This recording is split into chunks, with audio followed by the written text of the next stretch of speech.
886 kecelakaan mobil Yang Guifang.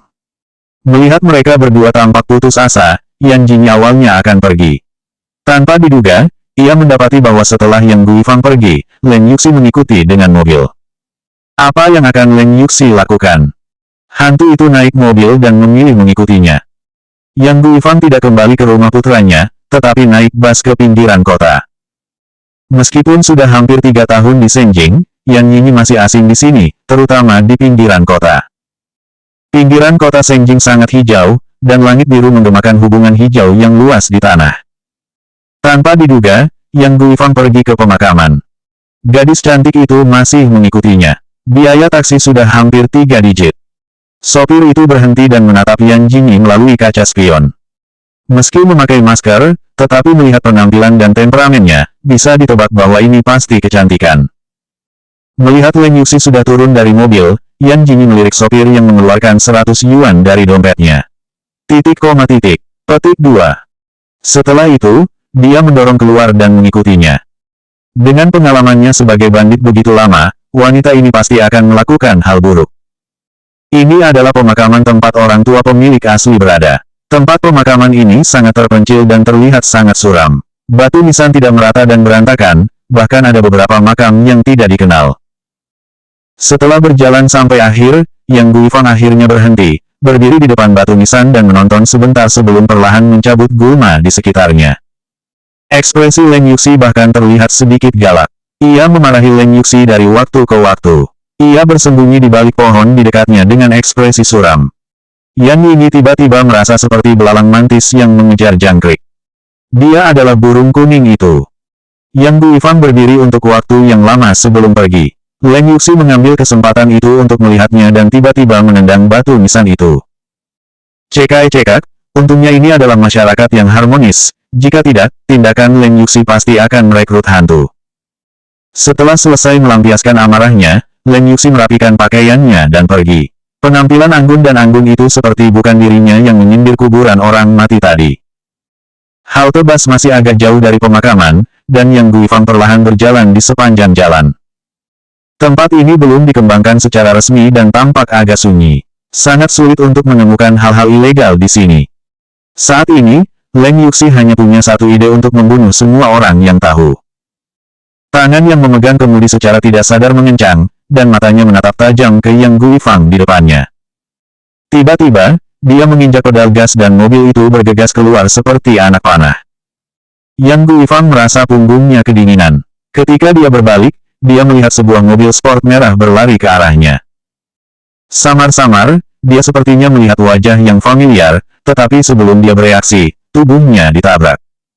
Yan Jingyi tercengang dengan apa yang ada di depannya. Ia tidak menyangka Leng Yuxi akan menabrak Yang Guifang. Dia melihat tubuh Yang Guifang terhempas 1 meter jauhnya dan melihat Leng Yuxi melaju pergi. Hanya sosok Yang Guifang yang layu yang tersisa di jalan aspal yang lebar, dikelilingi oleh darah merah cerah. Yan Jingyi berlari dengan cepat, wajahnya penuh dengan darah. Saat ini, dia sudah pingsan dan napasnya mulai lemah. Mungkin sekitar setengah jam perjalanan dari rumah sakit terdekat. Setelah menatap Yang Guifang selama beberapa detik, Yan Jingyi baru menelepon. Aku sudah berteriak memanggil ambulans, dan kelangsungan hidup tergantung pada karaktermu. Setelah itu, dia meremas ponselnya dan berbalik pergi. Leng Yuxi benar-benar terpesona oleh uang dan hak. Kasih sayang keluarga yang paling dia dambakan tidak layak disebutkan di depan Leng Yuxi. Melihat mereka berdua tampak putus asa, Yan Jingyi awalnya akan pergi. Tanpa diduga, ia mendapati bahwa setelah Yang Guifang pergi, Leng Yuxi mengikuti dengan mobil. Apa yang akan Leng Yuxi lakukan? Hantu itu naik mobil dan memilih mengikutinya. Yang Guifang tidak kembali ke rumah putranya, tetapi naik bus ke pinggiran kota. Meskipun sudah hampir 3 tahun di Senjing, Yan Jingyi masih asing di sini, terutama di pinggiran kota. Pinggiran kota Senjing sangat hijau, dan langit biru menggemakan hubungan hijau yang luas di tanah. Tanpa diduga, Yang Guifang pergi ke pemakaman. Gadis cantik itu masih mengikutinya. Biaya taksi sudah hampir 3 digit. Sopir itu berhenti dan menatap Yan Jingyi melalui kaca spion. Meski memakai masker, tetapi melihat penampilan dan temperamennya, bisa ditebak bahwa ini pasti kecantikan. Melihat Leng Yuxi sudah turun dari mobil, Yan Jingyi melirik sopir yang mengeluarkan 100 yuan dari dompetnya. Petik 2. Setelah itu, dia mendorong keluar dan mengikutinya. Dengan pengalamannya sebagai bandit begitu lama, wanita ini pasti akan melakukan hal buruk. Ini adalah pemakaman tempat orang tua pemilik asli berada. Tempat pemakaman ini sangat terpencil dan terlihat sangat suram. Batu nisan tidak merata dan berantakan, bahkan ada beberapa makam yang tidak dikenal. Setelah berjalan sampai akhir, Yang Guifang akhirnya berhenti, berdiri di depan batu nisan dan menonton sebentar sebelum perlahan mencabut gulma di sekitarnya. Ekspresi Leng Yuxi bahkan terlihat sedikit galak. Ia memarahi Leng Yuxi dari waktu ke waktu. Ia bersembunyi di balik pohon di dekatnya dengan ekspresi suram. Yan Yinyi tiba-tiba merasa seperti belalang mantis yang mengejar jangkrik. Dia adalah burung kuning itu. Yang Guifang berdiri untuk waktu yang lama sebelum pergi. Leng Yuxi mengambil kesempatan itu untuk melihatnya dan tiba-tiba menendang batu nisan itu. Cekak, untungnya ini adalah masyarakat yang harmonis. Jika tidak, tindakan Leng Yuxi pasti akan merekrut hantu. Setelah selesai melampiaskan amarahnya, Leng Yuxi merapikan pakaiannya dan pergi. Penampilan anggun dan anggun itu seperti bukan dirinya yang menyindir kuburan orang mati tadi. Halte bus masih agak jauh dari pemakaman, dan Yang Guifang perlahan berjalan di sepanjang jalan. Tempat ini belum dikembangkan secara resmi dan tampak agak sunyi. Sangat sulit untuk menemukan hal-hal ilegal di sini. Saat ini, Leng Yuxi hanya punya satu ide untuk membunuh semua orang yang tahu. Tangan yang memegang kemudi secara tidak sadar mengencang, dan matanya menatap tajam ke Yang Guifang di depannya. Tiba-tiba, dia menginjak pedal gas dan mobil itu bergegas keluar seperti anak panah. Yang Guifang merasa punggungnya kedinginan. Ketika dia berbalik, dia melihat sebuah mobil sport merah berlari ke arahnya. Samar-samar, dia sepertinya melihat wajah yang familiar, tetapi sebelum dia bereaksi, tubuhnya ditabrak. Yan Jingyi tercengang dengan apa yang ada di depannya. Ia tidak menyangka Leng Yuxi akan menabrak Yang Guifang. Hanya sosok Yang Guifang yang layu yang tersisa di jalan aspal yang lebar, dikelilingi oleh darah merah cerah. Yan Jingyi berlari dengan cepat, wajahnya penuh dengan darah. Saat ini, dia sudah pingsan dan napasnya mulai lemah. Mungkin sekitar setengah jam perjalanan dari rumah sakit terdekat. Setelah menatap Yang Guifang selama beberapa detik, Yan Jingyi baru menelepon. Aku sudah berteriak memanggil ambulans, dan kelangsungan hidup tergantung pada karaktermu. Setelah itu, dia meremas ponselnya dan berbalik pergi. Leng Yuxi benar-benar terpesona oleh uang dan hak. Kasih sayang keluarga yang paling dia dambakan tidak layak disebutkan di depan Leng Yuxi. 887 nenekmu sudah meninggal. Meskipun Yang Guifang jahat, dia memang sangat baik untuk bersikap dingin. Dia tidak meragukan target Leng Yuxi selanjutnya adalah dia. Jadi, ambil inisiatif. Yang tidak diperhatikan Yan Jingyi adalah kendaraan putih yang perlahan melaju dari tikungan saat dia pergi. Ketika sampai di rumah, secara tidak sengaja menemukan bahwa gerbang rumah Tangking terbuka, dan lampu di dalam rumah menyala.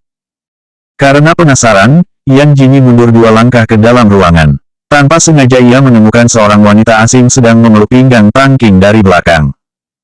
Seluruh wajah wanita itu terkubur di punggung Tangking dan tidak terlihat jelas wajahnya, tapi dia pasti cantik. Alisnya terangkat, apakah bajingan Tang menemukan musim semi lagi? Tangking jelas sedikit tidak sabar. Dia baru saja mendorong wanita itu dan melirik Yan Jingyi di pintu. Nona Yan sudah kembali. Petik 2. Yan Jingyi baru berdiri tegak dan mengepalkan tangan untuk menutupi bibirnya dan terbatuk. Petik 2. Sepertinya Direktur Tang sedang sibuk. Aku hanya ingin menutup pintu untukmu. Meskipun sudah malam, tapi perhatikan privasi saat melakukan sesuatu. Nona Yan, apakah kamu salah? Tanpa menunggu Tangking berbicara, wanita itu tiba-tiba melangkah maju dan menyela. Nona Yan, kebetulan sekali, aku tidak menyangka bisa bertemu denganmu lagi di sini. Apakah kamu juga datang untuk mencari Ibu King? Hah? Yan Jingyi berbalik dengan ragu. Dia menyadari bahwa wanita itu adalah orang yang bersama dengan Leng Yuxi. Kenapa aku harus mencari Tangking? Yan Jingyi balik bertanya. Ansin sedikit terkejut dan tidak tahu bagaimana menjawabnya untuk sementara waktu. Ansin, kamu bisa pergi dariku. Tangking mulai mengusir mereka dengan wajah dingin. Petik 2. Ada beberapa hal baru yang datang ke rumah lelang Tang. Jika Nona Yan tertarik, Anda bisa membawa adik Anda untuk berkunjung. Petik 2. Aku pikir Tang akan mengantarku, jadi tidak perlu berkunjung. Yan Jingyi melambaikan tangannya dan melirik Ansin. Petik 2. Petik 2. Mendengar Huo Qingyuan mengatakan bahwa Tang selalu punya mantan pacar yang menjadi model, seharusnya dia yang ini, kan? Semuanya adalah masa lalu. Tang Qing buru-buru menjelaskan. Mendengar itu, mata Ansin berbinar. Kudengar wanita ini sekarang tinggal di seberang Tang Qing. Sepertinya itu benar. Dia tidak peduli siapa identitas wanita ini sekarang, selama dia menjadi Nyonya Tang, dia akan membunuh dewa dan Buddha. Qing, aku benar-benar tahu aku salah. Kali ini, aku datang dengan tulus untuk berbaikan denganmu. Petik 2. Yan Jingyi tidak tertarik dengan riwayat hubungan Tang Qing, sekarang hatinya sangat kacau. Ini sangat berharga, jadi aku tidak akan mengganggu kalian lagi. Setelah itu, dia berbalik dan pergi. Ansin menatap punggung Yan Jingyi dengan serius. Tiba-tiba, ada senyum aneh di sudut bibirnya. Kamu masih tidak pergi. Tiba-tiba, terdengar suara Tang Qing yang sedang berdiri di belakangnya. Ah Qing, dengarkan penjelasanku, pergi saat itu terpaksa. Jangan pikir aku tidak tahu kamu sudah menikah di luar negeri. Ansin, apakah aku, Tang Qing, terlihat seperti orang yang mengambil sepatu rusak? Mengambil sepatu rusak. Dia mengatakan bahwa dia adalah sepatu rusak. Mata Ansin langsung memerah. Qing, kenapa kamu? Kamu seharusnya tahu, aku juga memukul wanita. Petik 2. Melihat wajahnya yang serius dan serius, Ansin melarikan diri dengan tas itu. Hal pertama yang dilakukan Yan Jingyi adalah mandi dengan nyaman dan kembali ke kamar tidur. Huo Xishan melepas mantelnya. Sepertinya dia baru saja pulang. Direktur Huo sudah kembali. Yan Jingyi tertawa. Huo Xishan membuka dasinya dan menatapnya dengan tatapan rumit. Apakah Nyonya menerima kabar? Nenekmu sudah meninggal. Petik 2. Yan Jingyi terkejut. Dalam benaknya, muncul wajah Yang Guifang yang sedang berlumuran darah. 888 Kenapa kamu tidak mati saja? Suasana hatinya tiba-tiba menjadi sangat rumit. Oh, bagaimana dia bisa mati? Petik 2. Kecelakaan mobil. Petik 2.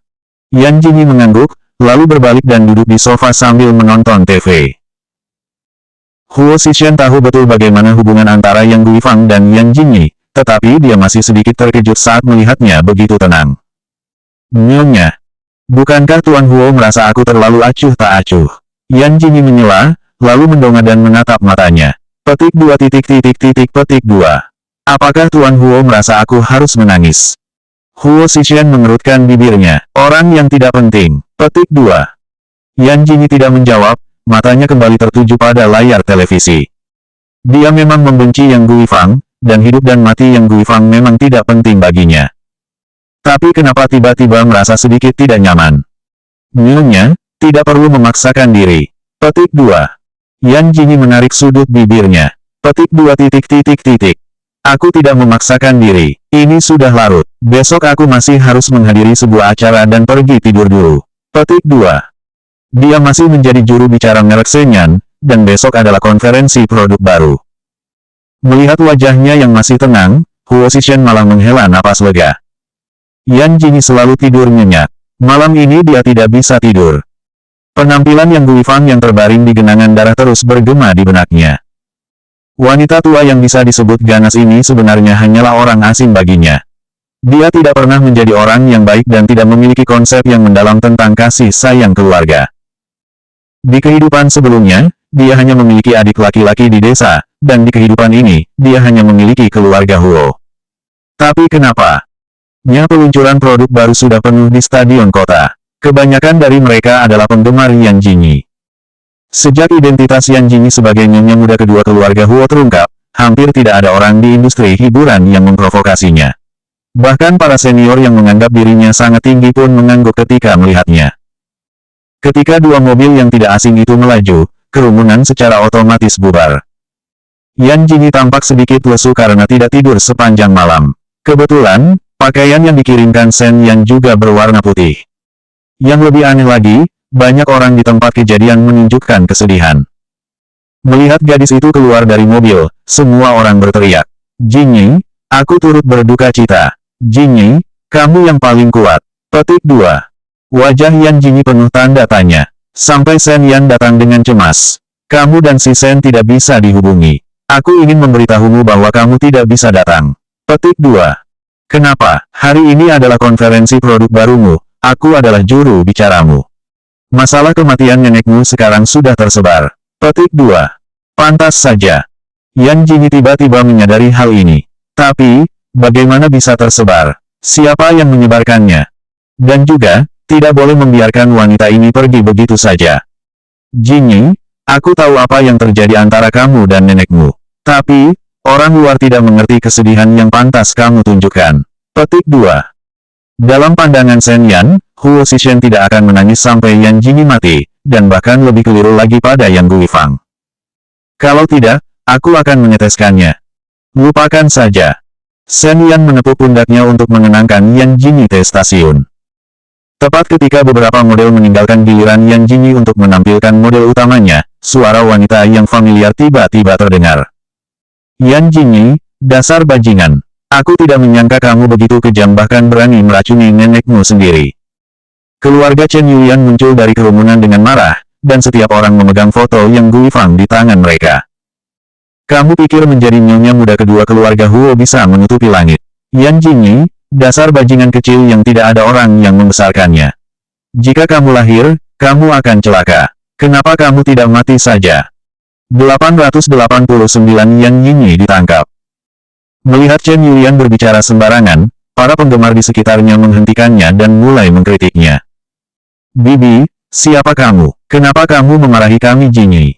Kamu haters, kan? Apakah haters sekarang begitu sombong? Bibi membuka mata anjing Anda dan melihat bahwa ini adalah nyonya muda kedua keluarga Huo. Siapa yang berani memakimu? Chen Yulian seharusnya menangis, matanya merah dan rambutnya berantakan. Jangankan gemuk, biasanya dia sangat memperhatikan berdandan, kali ini dia hanya mengenakan sandal. Memangnya kenapa dengan nyonya muda kedua keluarga Huo? Yan Jingyi, aku bertanya padamu, apa kamu ada di tempat kejadian pada hari nenekmu meninggal? Apa kamu yang menelepon nomor darurat? Bagaimana dia tahu? Yan Jingyi sedikit terkejut. Tidak ada orang di sekitar saat itu. Jadi, maksud Chen Yulian, apakah dia yang membunuh Yang Guifang? Karena takut Yan Jingyi tidak mengakuinya, Chen Yulian mengeluarkan beberapa foto dan mendengus. Tianet akan pulih tanpa kelalaian. Jika dia melakukan terlalu banyak hal buruk, dia akan selalu mendapat balasan. Ini adalah foto yang dikirim oleh orang yang baik hati kepada saya, lihat sendiri. Yan Jingyi mengambilnya tanpa ekspresi. Dalam foto itu, Yang Guifang terbaring di genangan darah dan berdiri di sampingnya. Aku sudah mengkonfirmasi ke rumah sakit, dan kamu yang menelepon, tapi kamu sudah lama menghilang saat ambulans tiba. Kenapa? Apakah kamu merasa bersalah? Atau kau sudah memastikan nenekmu sudah mati, dan kau berpura-pura meminta bantuan? Chen Yulian agresif, ditambah dengan konten di foto, orang-orang di sekitarnya menunjukkan ekspresi terkejut. Ini semua ada fotonya. Apakah Yan Jingyi benar-benar membunuh neneknya?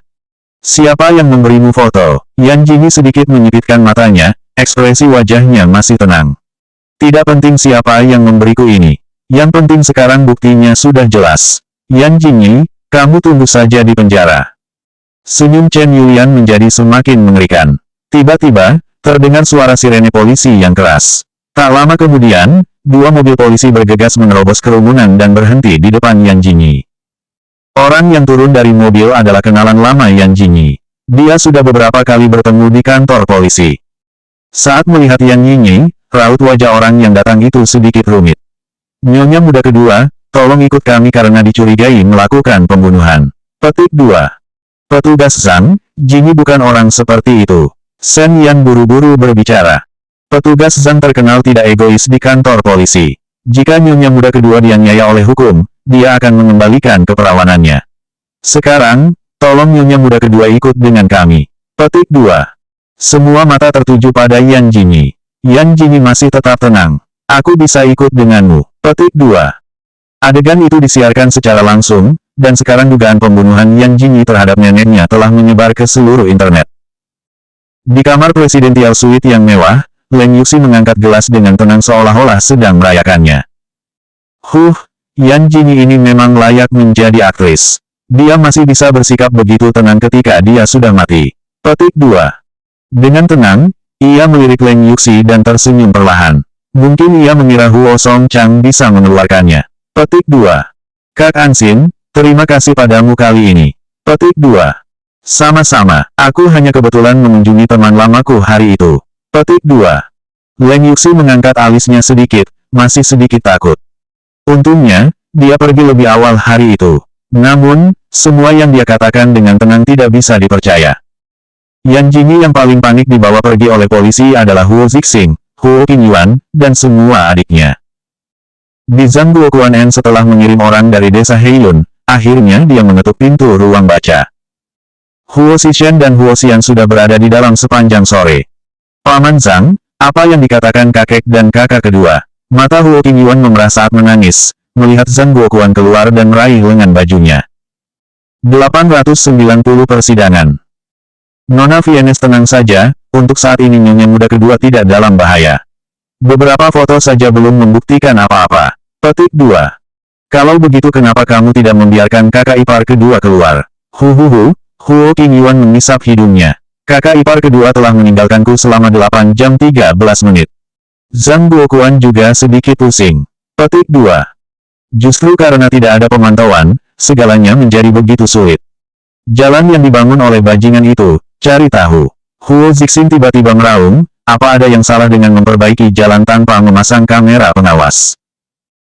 Zhangguoquan melirik sudut mulutnya, dan ada lebih sedikit pengawasan di pinggiran kota di setiap tempat, belum lagi di dekat pemakaman. Tiba-tiba, pintu yang tertutup didorong terbuka, dan Huo Zixing keluar dengan wajah suram. Besok sidang, Zhangguoquan akan ikut denganku. Petik 2. Huo Zixing dan Huo Qingyuan saling memandang. Begitu cepat, besok akan ada sidang. Dua identitas aktris populer, nyonya muda kedua keluarga Jia Hao, cukup menarik perhatian global. Entah siapa yang melewatkan berita tersebut, dan pintu pengadilan dipenuhi wartawan lebih awal. Yan Jingyi dicurigai melakukan pembunuhan. Selain beberapa penggemar yang masih bersikeras menunggu hasil, semua orang berbalik satu demi satu. Bahkan ada yang secara langsung menghancurkan tetangga Yan Jingyi untuk mendapatkan popularitas. Di dalam ruang sidang, Yan Jingyi sudah duduk di dermaga sebagai terdakwa. Hanya Huo Zixing dan Huo Qingyuan yang ada di keluarga Huo. Sebagai suaminya, Huo Zixuan bahkan tidak menunjukkan wajahnya. Saat ini, ruang siaran langsung selebriti internet yang datang ke lokasi syuting telah meledak. Sepertinya Yan Jingyi benar-benar pembunuh. Kalau tidak, kenapa Direktur Huo tidak muncul? Pergi dan saksikan siaran langsung Sengjing Daily. Aku dengar hanya mereka yang bisa menyiarkan siaran langsung di pengadilan. Petik 2. Jika Yan Jingyi benar-benar membunuh neneknya, aku akan membuat 3 pandangan hancur. Dia sudah menjadi nyonya muda kedua keluarga Huo. Tidak berlebihan untuk membayar biaya hidup untuk orang tua. Petik 1. Tiba-tiba, ada keributan dari kerumunan, dan keluarga Chen Yulian turun dari mobil dengan bangga. Nona Chen, apakah ada saksi penting yang muncul hari ini? Bisakah Anda memenangkan gugatan ini? Yan Jingyi, si serigala bermata putih yang membunuh neneknya sendiri, aku yakin hakim akan membantu kita di pihak yang benar. Chen Yulian menghadap kamera dan berkata, aku dengar Tuan Huo tidak muncul di pengadilan, dia pasti tahu bahwa tidak ada ruang untuk kembali ke masalah ini. Petik 2. Sejak berita kemarin tersebar hingga sekarang, tidak ada seorang pun di keluarga Huo yang berdiri. Bahkan perusahaan Yan Jingyi pun tetap diam. Namun para penggemarnya masih terus mengaku bahwa mereka adalah idolanya. Huo Zixing dan Huo Qingyuan duduk di baris pertama, mata keduanya tidak pernah lepas dari Yan Jingyi. Dia masih mengenakan pakaian yang dia kenakan untuk acara kemarin. Mungkin dia tidak beristirahat sepanjang malam dan terlihat sedikit lelah. Sebenarnya apa yang kakak kedua lakukan? Dia tidak mau keluar saat istrinya duduk di dermaga. Huo Zixing memelototinya. Kamu tahu apa? Kakak pasti sibuk. Tidak lama kemudian, Chen Yulian ditangkap dan melihat ekspresi Yan Jingyi yang tampak mengerikan. Serigala bermata putih ini sebenarnya melakukan hal yang baik, sekarang rumah tua wanita tua itu pasti menjadi milik mereka. Mungkin Yan Jingyi harus menghukumnya karena membunuh neneknya sendiri. Tiba-tiba, suara hakim terdengar, bersiap untuk membuka pengadilan. Petik 2. Pertama, dia menceritakan kembali kasus itu, dan kemudian hakim menatap tajam ke arah Yan Jingyi. Yan Jingyi, bisakah kamu mengaku bersalah? Selanjutnya bab 891 rumor sudah mengalir ke seluruh